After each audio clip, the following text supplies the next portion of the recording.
नगरिया में लागल बाटे गणपति बप्पा के धाम।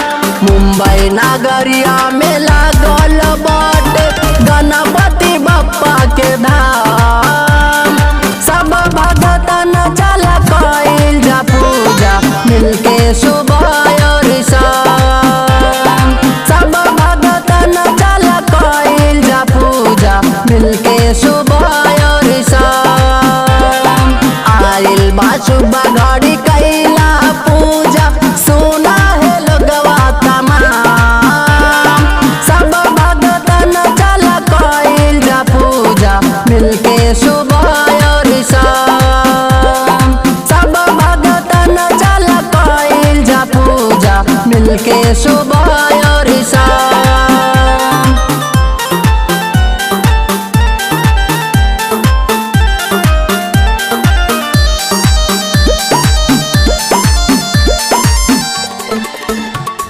पान सुपारी मोदक लड्डू चढ़ेला गणपति बप्पा के। भांग धतूर बीड़ी गांजा चढ़ेला इनके पप्पा के। चढ़ेला इनके पप्पा के। पान सुपारी मोदक लड्डू चढ़ेला गणपति बप्पा के। भांग धतूर बीड़ी गांजा चढ़ेला इनके पप्पा के। दया धर्म और दानी बाटे ये तो जग में महान। सब भगतन चल कइल जा पूजा मिलके सुबह और शाम। सब भगतन चल कइल जा पूजा मिलके सुबह और शाम।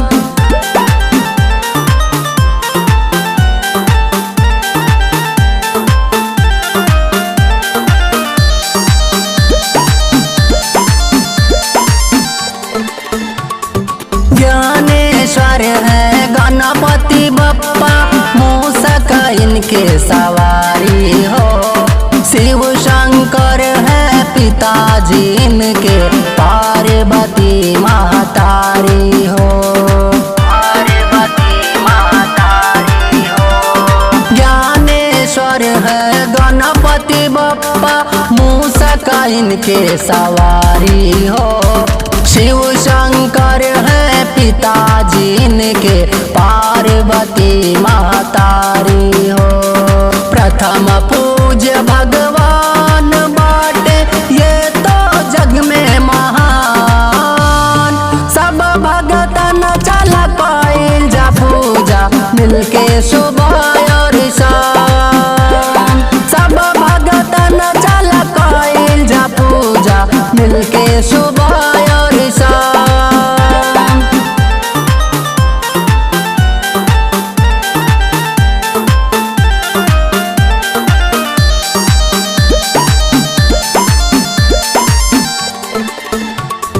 श्याम सुंदर गोविंद गुंजन करेल विनती बप्पा से।